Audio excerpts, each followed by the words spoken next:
আজকে পৌষ পার্বণের সকালবেলা সবাই চলে এসছে স্নান করতে। চলুন আপনাদেরকে দেখাই ত্রিবেণীর ঘাটে কীরকমভাবে সবাই স্নান করতে আসেন অনেক তীর্থযাত্রীরা।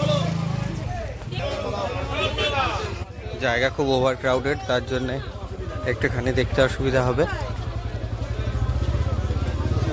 কিন্তু কত তীর্থ অনেক দূর দূর থেকে যাত্রীরা আসছে দেখুন।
এই যে আমরা চলে এসেছি এখন ত্রিবেণী মোহনায়।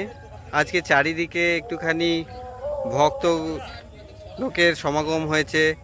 ওইদিকে ওপারে দেখতে পাচ্ছেন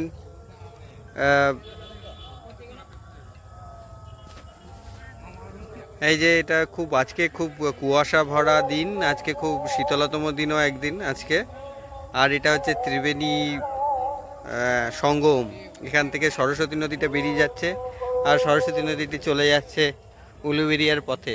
এটি আবার উলুবেড়িয়াতে গিয়ে মিশবে হচ্ছে গঙ্গার সাথে। এটা ব্রিটিশ সরকাররা একটা ব্যারেজের মতন অবস্টাকেল করে দিয়ে এর স্রোতটা বন্ধ করে দিয়েছে, যাতে আমাদের কলকাতা বন্দরে জল আর জলের লেভেল যাতে মেনটেন করা যায়।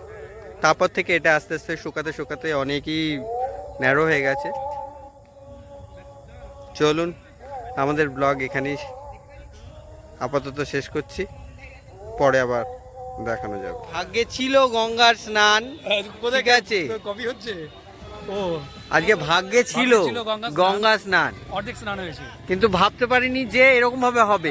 স্নান হবে বলছে চিটানো স্নান একদম। এটি ত্রিবেণীর বালিঘাট, আরেকটি ঘাট পিছনেই কালীবাড়ি। এটা শিবপুর এরিয়ার মধ্যে পড়ছে।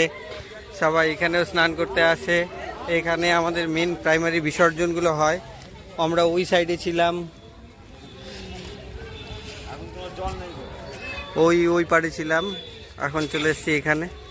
এই যে আমাদের জল দেবে রঞ্জন দা। এখানে দেখতে পাচ্ছেন সবাইকে পুরো ভোগের জন্য সবার জন্য ব্যবস্থা করা আছে ত্রিবেণী কালীবাড়িতে। ঠিক আছে, আমার সাথে আছে চড়াই উতরাইয়ের রঞ্জন, আর আছে ডেলি বাইটসের গৌরব। আর চলুন দেখাই যে কীরকমভাবে রান্না হচ্ছে কত লোকের। এই দেখুন কপি আলু সব কাটছে, আমাদের কাকিমারা রান্না করছে আর ওখানকার ভাইরা রান্না করছে ওখানকার।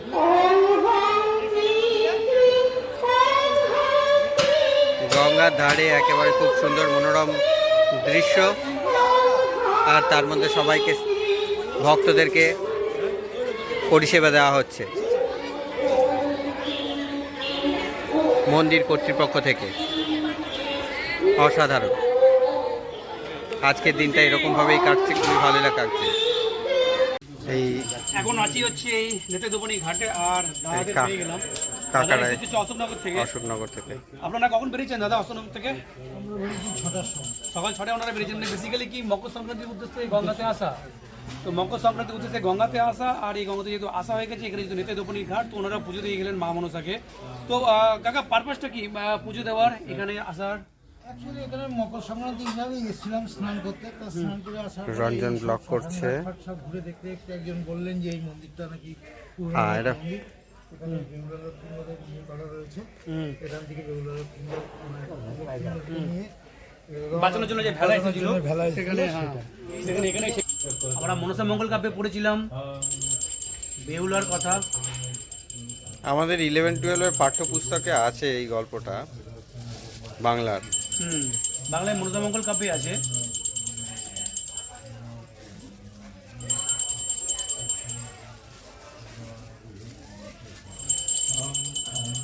মা মনসা দেবীর পুজো হচ্ছে, পুরোহিত মশাই তার সাথে ভক্তরা বসে আছে, তারা পুজো দিচ্ছে।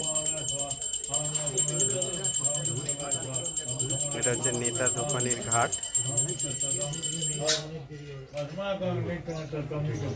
এখানে নেতা দোকানির পাটা আছে রাখা উপরে বাদিকে, আর এটা ঘাট। এটা খুব বড় একটা প্রাচীন গাছ আছে যার মূল কাণ্ড দেখতে পাওয়া যায় না। আর এদিকে শ্মশানটা ত্রিবেণী শ্মশান, অনেক দূর দূর থেকে আসে, বিহার, ঝাড়খণ্ড, বাঁকুড়া, মিদনাপুর থেকেও সবাই আসে এখানকার ইয়েতে। বলছি একটু আগে যান, ওইদিকে মিষ্টি মতন আছে, ওখানে গেলে আপনি এটা পেয়ে যাবেন, তাই নাকি? এসে দেখি এক মাসি এখানে পরিষদ টরিষা করছে, মাসিকে জিজ্ঞেস করলাম, বলছে একটু পরে ঠাকুরমশাই আসবে 11টা 12টা নাগাদ, আপনারা আসেন তখন। মানে আমি বয়স 37 বছর হয়ে গেল, এখন পর্যন্ত আমি জানতাম না যে এখানে মন্দির আছে। আমি জানি, আমরা দুজনে খুঁজে বেড়াচ্ছি, এইখানে এসছি, এখানে আর চোখে পড়েনি, চলে যাচ্ছিলাম, হঠাৎ কি একটা মোটরসাইকেল নিয়ে আসলো, আমি ভোলেনাথই পাঠিয়েছে, বলে যে ওরা ছেলে না ঘুরছি আমরা, ঠাকুর বলছে যা ওদের একটু বলে দিয়ে তো, তাহলে উনি আসবে কেন? দাদা আপনার ধন্যবাদ। হ্যাঁ, আপনি আসবেন কেন আমাকে বলতে? নিচে এসে দেখি সত্যি সত্যি তাই, আমি এটাই খুঁজছিলাম, আমি শুনেছিলাম এখানে এসব আছে, তো আসা তো হয় না। তো যাই হোক, কাকার কিন্তু মনস্কামনা অনেক দিনকার পূর্ণ হলো। হ্যাঁ, কাকা আমার বয়স মোর দেন, কাকা 60 কত হবে বয়স না, আপনার? 60 এখনো হয়নি, 57। আচ্ছা, তো কাকার মনস্কামনা কিন্তু পূর্ণ হয়ে গেল, কারণ কাকা জানতো এখানে যে অনেকদিন আশা করেছিল যে আসবে। বেহুলার যে ঘাট মন্দির এখানে আছে, তো উনি পুজো দিতে পারলেন মকর সংক্রান্তির দিনে, ভালো দিনে পুজো দিলেন। এখানে মহাশ্মশান, আর এখানে হচ্ছে গঙ্গা, দেখেন আপনি, কারণ এখানে নেতা দোকানির ঘাট আছে, শ্মশানটার দাম দিকে। যেখানে নেতা দোকানির পাটা পাওয়া যায় বলতে রাখা আছে। চলুন আপনাদের দেখাই। এটা হচ্ছে ত্রিবেণী শ্মশান। আমরা শ্মশানে চলে এসেছি, এবার আমরা যাচ্ছি নেতা দোকানির ঘাটে। আমার সাথে আমার বন্ধু রঞ্জনও আছে, ও ব্লগ করছে, আমরাও করছি। এবার দেখুন এখানটা লেখা আছে, এটা অনেক পুরনো দিনকার স্মারক।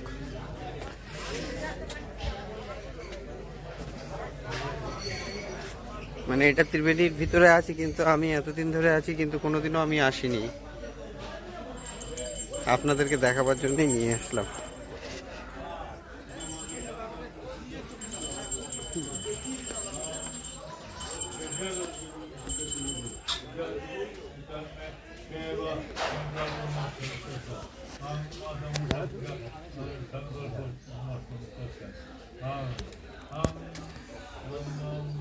আপনারা বেহুলা লক্ষিন্দরের গল্প শুনেছেন?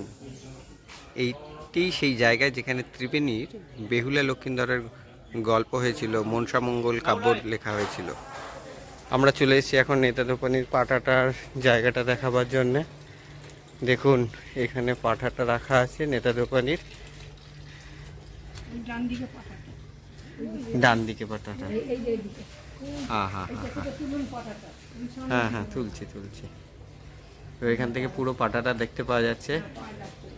হ্যাঁ, এই পাটাটা আমাদের গাজী দরগার যেই এখন মসজিদ, তার আগে মন্দির, সেই পাথরের সাথে অনেক মিল পাওয়া যাবে। তার মানে এটাও বোঝা যেতে পারে যে এই পাটাটি কত প্রাচীন, আর ওই মন্দিরটিও কত প্রাচীন। হ্যাঁ, প্রচুর প্রাচীন মন্দির, ত্রিবেণীর ইতিহাস অনেক লুকিয়ে আছে এর মধ্যে। দেখুন এখন এটি সংস্কার করা হয়েছে, আগে এতটা সংস্কার ছিল না, এখন খুব সুন্দরভাবে সংস্কার করে রেখেছে। ত্রিবেণীর ইতিহাস অনেক কিছুই আছে যেটা আমরা জানি না। আপনার মুখ থেকে শুনে নেবো কি আছে একটু বলো। হ্যাঁ দেখুন। তখন এসে এখানে দাঁড়িয়ে আছে, দেখছে নিত্য ধোয়া নিচ্ছেন যে কাপড় কাচ্ছে রাজবাড়ির কাপড়, হ্যাঁ সেই কাপড় কাচ্ছে, কাছতে তার একটি ছেলে এনেছে সঙ্গে করে, হ্যাঁ। সে মায়ের গঙ্গার জল নিয়ে ছিটিয়ে দিয়ে হ্যাঁ। সেটা শুয়ে রইলো, ঘুমিয়ে পড়লো, তারপরে কাপড় চোপড় কাচা সেই সব ফিনিশ হলো, হ্যাঁ। তখন আবার জল নিয়ে মাকে ছিটিয়ে দিয়ে ছেলেকে জ্যান্ত করে নিয়ে বাড়ি যাচ্ছে নিত্য ধোয়ানি। তখন মা এসে তার পায়ে ধরছে, তুমি সব কিছু পারবে, আমার মৃত স্বামীকে তুমি বাঁচাও। এই হলো সেই পাটা। সেই পাটা, এই হলো এই সেই মায়ের পাটা। মন্দির নিচে মা মনসার মন্দির হ্যাঁ দেখে এলাম সেটা আমরা। এই হলো মায়ের সামান্য, এরপর আর কিছু বিশেষ কিছু জানি না। না না না অনেকটাই ঠিকই বলেছেন ঠাকুমা। তো ঠাকুমার মুখ থেকে আমরা শুনে নিলাম যে এই যে নেতাই দ্রৌপদীর যে এই পাটা যেখানে জামা কাপড় কাচতো, এবং যখন বেহুলা দেখেছিল লক্ষ্মীধরকে নিয়ে যাওয়ার সময় যে ওর ছেলে বদমাইশি করছিল, তোকে এক পিঠে চড় মারলো, ও তখন ঘুমিয়ে পড়লো, মানে মৃত হয়ে গেল। আবার যখন